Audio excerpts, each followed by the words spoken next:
place, it will be open to like-minded and like-hearted people, right? The people that that have these talents and gifts, and looking for a place to So do and show their wares. you came by and visited the other day, and you're in on it, and I really appreciate your support, and looking forward to working with you and Tribal Talk and the legacy that you're starting to produce of being a voice of the tribal communities and representing and promoting artists like Louis Gong and representing old school voices like John Trudell. Yeah. And you really are that, Robert. This Tribal Talk it's a great name, and for I was thinking about something the other day when I was driving down the road after you visited. I was thinking of those initials. Tribal Talk is TT, and then Terra Tipi is TT.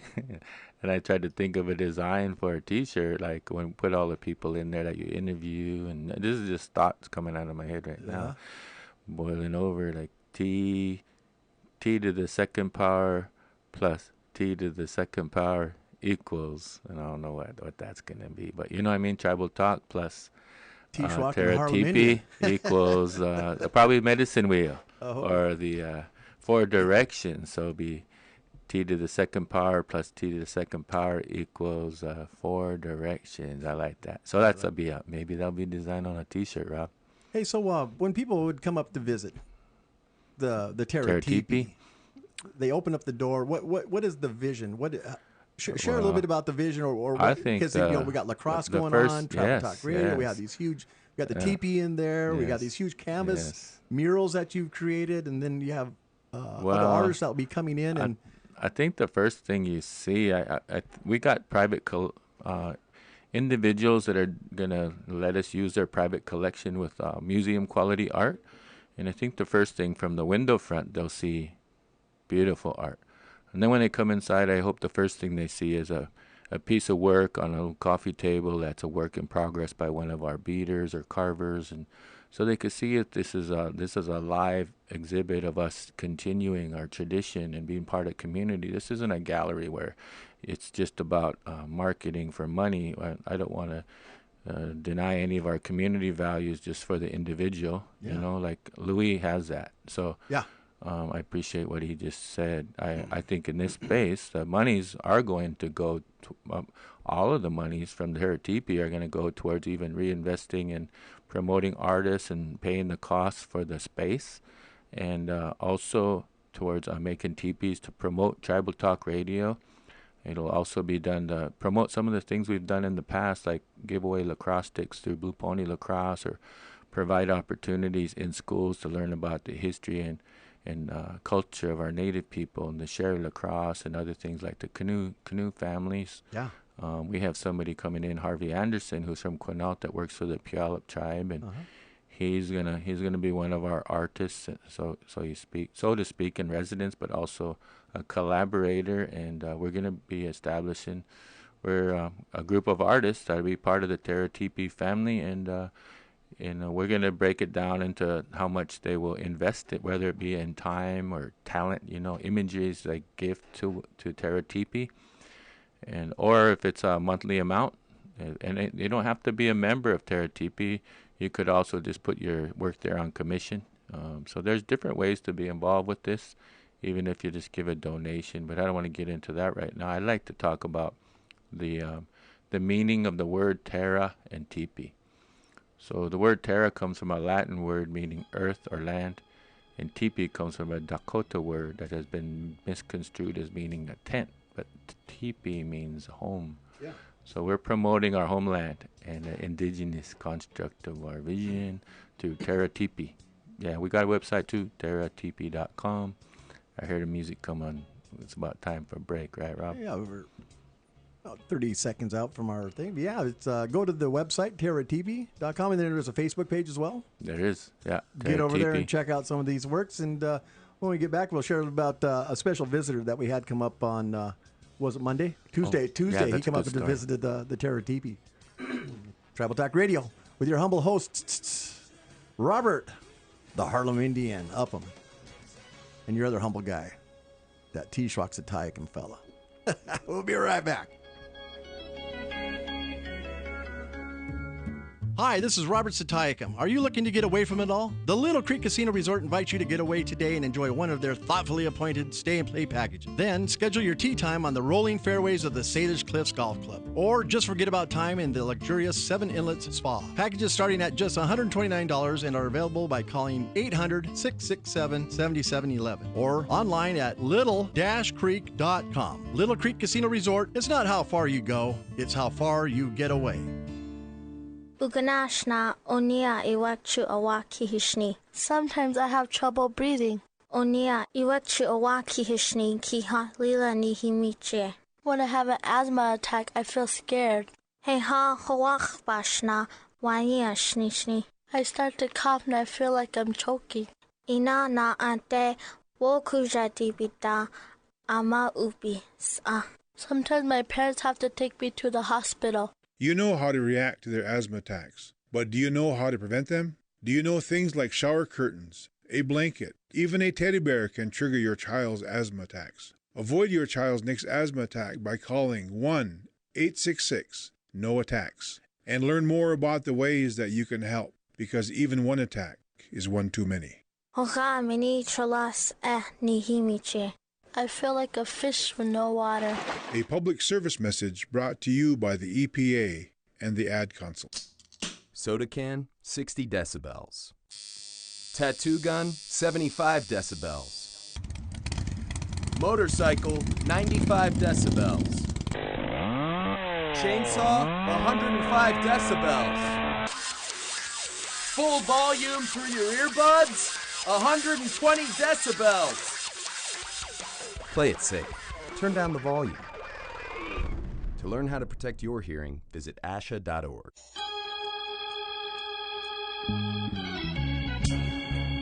Hello, everyone. My name is Georgina Lightning, and you're listening to Tribal Talk Radio on Clay Radio. Hey, you know, with all these, this show kind of being around the art world and art subject, I was, when I was skedoodling through the web pages and I was looking for some things about Louis, what he's been doing in the past and in the future, I ran into this thing. I don't know if you've ever seen it, but it's have you heard of Jeremy Scott? Do you know Jeremy Scott? Anyway, he's another artist and stuff. He designed this tracksuit for Adidas, and I think I saw it when I was looking up the Burke Museum is having this event. It's called Totems to Tennis Shoes. And it's about the contemporary artwork and things like that. And on it was a picture of this Jeremy Scott's tracksuit for Adidas, and it looks like a totem. So you have those new like spandexy whatever leggings kind of looking thing, and that had like all native design. And then there was this like a rash guard or the same kind of material, real tight and aerodynamic kind of materials. And then it looked like a totem. And then when you put your arms straight out, east and west, it's like the wing suit or the Thunderbird wings, and so you look like a standing totem pole with this tracksuit. And I thought that'd create a little bit of drag in the armpit area or something like that. But I'd keep your eye out for it, though. You never know when we start walking into our own flags under our own nations and tribes at the upcoming Olympics here. Keep your eye open for it. You could stand up in the canoe and become a sail. You almost like that, yeah. Stand up. That'd be good, but yeah, when the Armstrong motors get a little tired, huh? Everybody's arms out, man. So go. Hey, but when we went to the break, signs that you're heading in the right direction. Exit a mile and a half down the road, exit 134. You follow these signs, and Robert and I was talking about this endeavor a while back, and I was listening to him, and then it comes to fruition. And then the tumbleweed gives me a call. Hey, we landed here. The BB stopped at just north of 18, and come check it out. Tuesday sounds good. Went and checked it, and fell in love with the idea, the place, the vision, and we headed up to the 253, Mucktown, the Muckleshoots, and visited with the elders up that way. And walking down the aisle, we hear, Robert, Yeah, we went up there for free lunch. Yeah, we went to free lunch. Yeah, let's be honest. But it's delicious too and nutritious. It was. They got great cooks up there. Hey, Robert, and I looked to my right, and there he was, Father too. Yeah, somebody said, "Hey, Robert," and I thought they were talking to you. I thought he was talking to you. I knew he was talking Yeah. to you. I knew he was talking to you, brother. So, hey, Robert. So we got to visit with we stood in line to talk to the Father, Saint of Indian Country. The Saint of Indian Country, the great Father Pat Toohey. Yeah, and we told him about what was going on, and I haven't had a chance to see him. Or no, a chance to really talk to him face to face. I saw him at my friend Wayne Bill's funeral. God rest his soul. And didn't get a chance to say hi or thank you. He was. I told you that story that day. That after that, our Sonny boy was born, and on our way home, that drunk driver hit us, and we ended up in Harborview for a month or so. And when the wheels came off the wagon and the paddles fell out of the canoe, and there was just complete chaos, and we were losing my beautiful wife Elizabeth. It was then everything I was trying to help with the situation, and I got done singing, and she's like, she was so scared, and that's when I said, Creator, send me an angel, send me help. And it was seconds later, my phone rang, and I didn't usually okay, I answered it, and it was Father Pat Toohey. He says, "Hey, I'm in the area. Could you use a prayer?" And I was like, that was a life ring that fell right in front of me. I grabbed hold of that. He said, "Yes, absolutely." And then I told Liz it's going to be. I told her who called, and he said he's in the area, probably be about 10, 15 minutes. It wasn't more than like 3 minutes. I turned around, and there he was in the doorway. He had this cedar woven basket, and it had like 5 of these cedar woven roses that were made out of cedar, and then some decorations. And yeah, and these nurses and these doctors that were flying in and out trying to assess and save her life because she needed a blood transfusion. What the heck's going on? What are you guys doing? He says, "Dearly beloved, we are gathered here today in the presence of our Creator to join these two in holy matrimony." And so, because we were planning on getting married, we had all these things planned before that drunk driver. So you're married right there? Yeah. So you Father Pat married you? Yeah, right there. Made it official like that, And these people, "What are you doing?" And I said, "Just keep rolling with it, Yeah. Keep rolling it, And she's Wow. she's not in a good way. We don't need this going on right." I said, "Continue on, man." Yeah. Yeah. Nice. Yeah. So that's wow. He is like a saint in Indian Country. When I was back home in February for the Midwinter Fair, they had a meeting down at the St. Paul's Mission in Hayes, Montana, on the Fort Belknap Indian Reservation, and they were talking about not have a Catholic father coming there to that mission anymore, and they had a lot of Indians there advocating to keep one there. Mm-hmm. And when they came back from the meeting, I missed driving out there with them, but Caroline Mount told me that. Told me about the issues that were at hand, and I said, who would be good for that? You should have him come speak, because he knew one of the fathers back here from back in the day, and he helps out with the Chief Seattle Club. Speaking of Chief Seattle Club with Louis Gong, because Father Pat helps out with that too. So I said, "There's this guy named Father Pat Toohey," and she goes, "What's his name?" And I said, "Father Pat Toohey," and he goes, "I think he was there. He was from Seattle." I said, "Yeah, he was there." And then when I came back to Seattle, I seen Father Pat Toohey, and I says, "Were you at Hayes, Montana, at the St. Paul's Mission?" And he was. So, like you talk about having wings, he's all over the place. He's all over the place, that guy. Yeah, and he was there for us. So what did we do? We after we finished our Jello, what was that in the Jello? It was pretty good. Oh, that was delicious. Like cottage cheese, or what did they have mixed in the Jello over there? Don't say cottage cheese. I don't like cottage cheese. Oh, was it? Oh, maybe that's the way your mom fed you cottage cheese back in the day. Yeah. Snuck it in. Anyway, but it was good. Yeah. So anyway, we asked him after he finished whining and dining and blessing the people he was with at the table.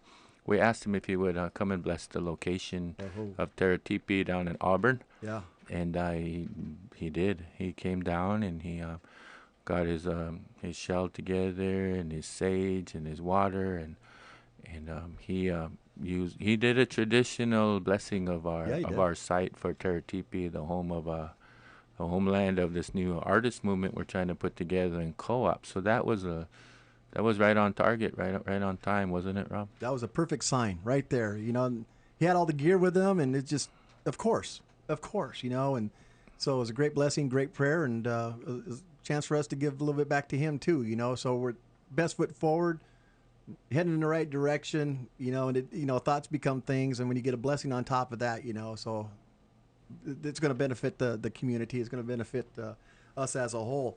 I just want to kind of throw in here that what I was talking about, this from totems to tennis shoes, excuse me, art and culture in the Northwest. It begins on a Tuesday, the 20th of this month, and it runs for a month for a few weeks through November 10th. And it's at the Burke Museum. They're going to be having classes each and every night or a couple nights a week, and they meet at 7 o'clock up there. So get a hold of Carl Sander, 206-616-6473. And we wanted to give a great shout out and have people save the date and mark their calendar for this weekend up in Skagit Valley. The powwow with a grand entry this Friday at 7 o'clock, and then Saturday at 1 and 7, and then Sunday at 1 o'clock. So if you're up there in that area, in the Skagit Valley area, mark your calendar and show up, show out. Stand up, stand out. Be a good native. Be a good native person like that. Yeah, we got a lot more we could have covered. Just want to let people know phase 2 of the name restoration to our holy and sacred hill in our backyard or our front yard or our side yard, what they call Mount R right there, is getting another stab of fresh